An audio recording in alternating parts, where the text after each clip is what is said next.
Hello everyone, welcome back to computer teaching career by Rakhi Choubey. इस video में हम लोग बात करेंगे यदि आर्मी पब्लिक स्कूल के अंदर आप टीचर बनना चाहते हैं फॉर पीआरटी, टीजीटी और पीजीटी, तो एलिजिबिलिटी क्राइटेरिया जो है वो क्या होना चाहिए।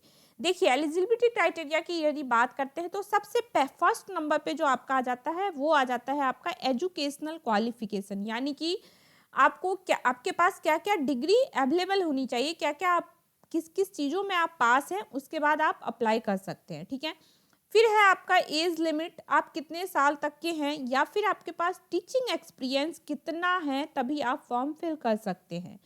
इसके बाद बात करते हैं CTET and TET mandatory, यानी कि क्या जरूरी है आपका सी टेट क्लियर होना या फिर टेट जो स्टेट लेवल पे होता है, क्या आपके पास इसका भी कार्ड होना चाहिए, इसके बारे में भी बात करेंगे।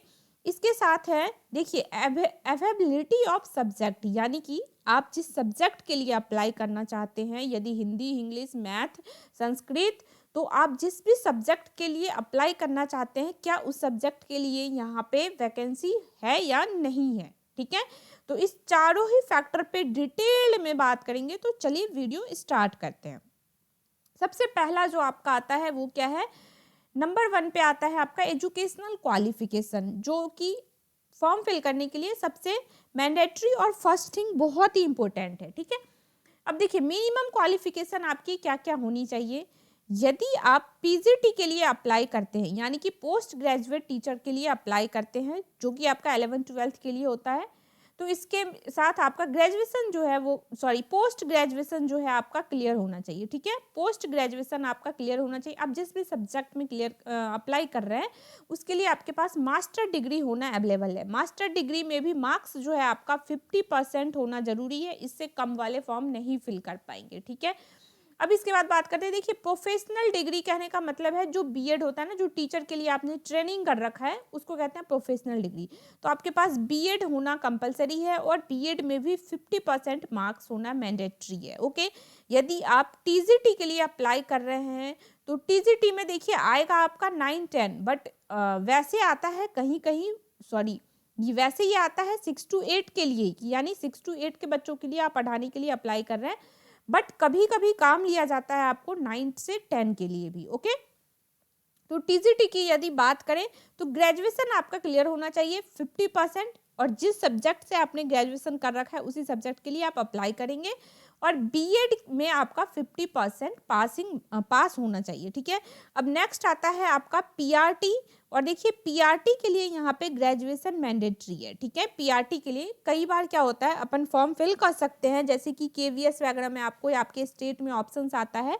पीआरटी बेसिकली 12th लेवल पे ही होता है, बट यहाँ पे यदि आप आर्मी पब्लिक स्कूल की बात करें तो यहाँ पे आपके पीआरटी में भी इन्होंने ग्रेजुएशन का मांग कर रखा है। ठीक है, ग्रेजुएशन विथ 50% मार्क, और इसके साथ यहाँ पे बस डिफरेंस है कि बीएड है तब भी, मतलब कि आर्मी पब्लिक स्कूल ये कहता है कि यदि आप बीएड वाले हैं तब भी अप्लाई कर सकते हैं। ठीक है, और बीएड नहीं है तो भाई डीएलएड कर रखा है, यदि आपने मतलब डिप्लोमा कर रखा है एलिमेंट्री एजुकेशन में, जो 2 साल का होता है, आप तब भी एलिजिबल है, या फिर कई लोग जेबीटी बोलते हैं इसको, तो आपने जेबीटी कर रखा है, आप तब भी एलिजिबल है। ठीक है, इसमें भी आपका 50% मार्क होना जरूरी है।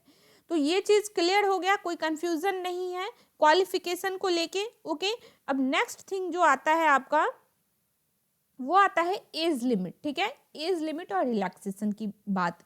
तो देखिए, अगर आप फ्रेश कैंडिडेट हैं, यानी कि आपके पास टीचिंग कोई भी एक्सपीरियंस नहीं है, आप तब भी अप्लाई कर सकते हैं, यानी कि टीचिंग एक्सपीरियंस यहाँ पे मैंडेटरी नहीं है। अब यदि आप फ्रेश कैंडिडेट हैं तो आपका एज जो है वो बेलो 40 ईयर्स होना चाहिए। ठीक है, आपका जो एज है, यदि आप 40 साल के हैं, 40 साल से कम है, तो आप आराम से फॉर्म फिल कर सकते हैं। बट इसमें एक एक्सेप्शन केस है, वो कहाँ के लिए, दिल्ली के लिए। यदि आप प्रॉपर दिल्ली के हैं, देखिए दिल्ली के लिए एक्सेप्शन है, इसको ध्यान से समझिए आप, कि यदि आप दिल्ली के स्कूल के लिए अप्लाई करेंगे, जब अभी नहीं, ये जो सीएसबी स्कोर कार्ड है, यहाँ पे तो 40 साल, मतलब ये जो स्क्रीनिंग एग्जाम होगा आपका, जिसको ओएसटी कहते हैं, ऑनलाइन स्क्रीनिंग टेस्ट, तो इस एग्जाम के लिए तो आप 40 साल के हैं, आप आराम से फॉर्म फिल कर सकते हैं, कोई दिक्कत नहीं है। ठीक है, बट आगे चल के जब आप अप्लाई करोगे ना, जब वैकेंसीज आती है और जहाँ पे आप अप्लाई करते हो फेज 2 के लिए, ठीक है, इंटरव्यू के लिए, और फिर उसके आगे फेज 3 के लिए, तो वहाँ पे क्या होगा, यदि आप दिल्ली के स्कूल में वैकेंसी आई है और वहाँ पे अप्लाई करोगे तो वहाँ पे ये 40 एज के लोगों को नहीं लेंगे, ठीक है। वहाँ पे देखो एक्सेप्शन है क्या, टीजीटी और पीआरटी के लिए लेस देन 29 होना चाहिए और पीजीटी के लिए लेस देन 36 होना चाहिए, ठीक है। तो आई होप ये चीज़ समझ गए होंगे। ये एक्सेप्शन कब वैलिड होता है, एग्जाम के लिए नहीं होता है, स्क्रीनिंग एग्जाम के लिए नहीं होता, बट जो फेज 2 और फेज 3 होता है वहाँ पे दिल्ली के लिए क्या है, एज क्राइटेरिया अलग है, ठीक है।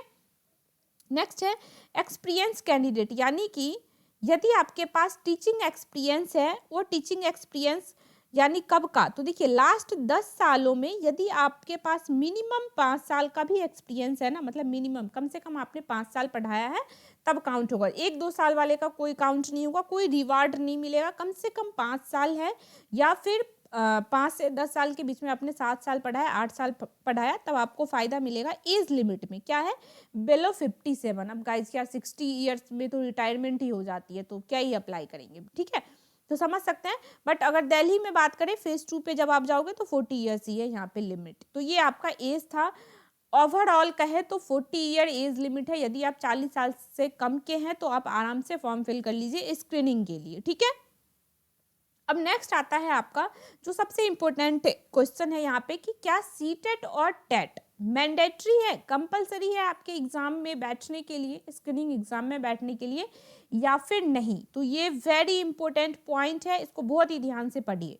हाउएवर देखो, CTET and TET is not mandatory for appearing in OST और सीएसबी स्क्रीनिंग एग्जाम। देखो ये ओएसटी यानी कि ऑनलाइन स्क्रीनिंग टेस्ट, सीएसबी इसलिए लिख रखा है, कई लोग इसको सीएसबी एग्जाम भी कह लेते हैं, कई लोग इसे देखो ध्यान कंफ्यूज मत होना AWES एग्जाम भी कह लेते हैं। तो सेम थिंग है आर्मी पब्लिक स्कूल के लिए जो एग्जाम हो रहा है, ठीक है।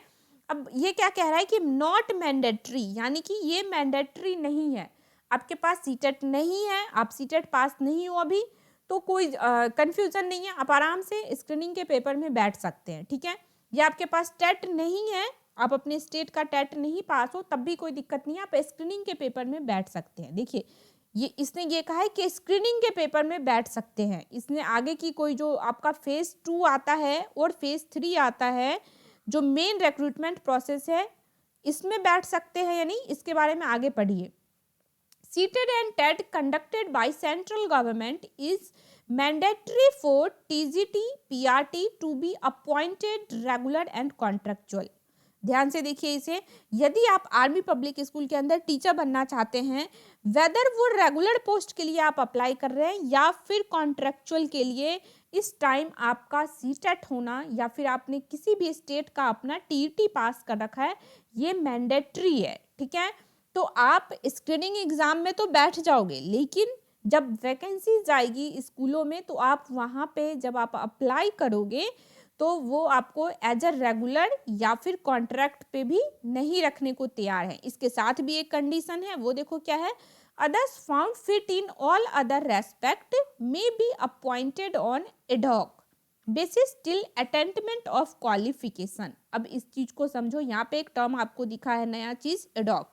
एडॉक क्या होता है, देखो यदि आपने सीएसबी क्लियर कर लिया, मतलब ओएसटी आपका जो स्क्रीनिंग है ना ये क्लियर कर लिया, स्कोर कार्ड भी ले लिया और जो भी इंटरव्यू भी यदि आप क्रैक कर गए, ठीक है, उसके बाद जो थर्ड राउंड है कि डेमो लेंगे, वो आपके टीचिंग स्किल्स का, कंप्यूटर की प्रोफिशिएंसी का चेक करेंगे, आप सब में पास होते गए, ठीक है, सब में आप पास होते गए, तब आपको ये रिक्रूट तो कर लेंगे, यानी एज अ टीचर ये आपको जॉब तो दे देंगे, बट आपका जो पोस्ट होगा वो वहाँ पे एडॉक टीचर का होगा। एडॉक टीचर यानी कि ना ही तो आप टेम्परेरी बेसिस पे हैं, ना ही तो आप कॉन्ट्रैक्ट पे हैं और ना ही आप परमानेंट है, ठीक है।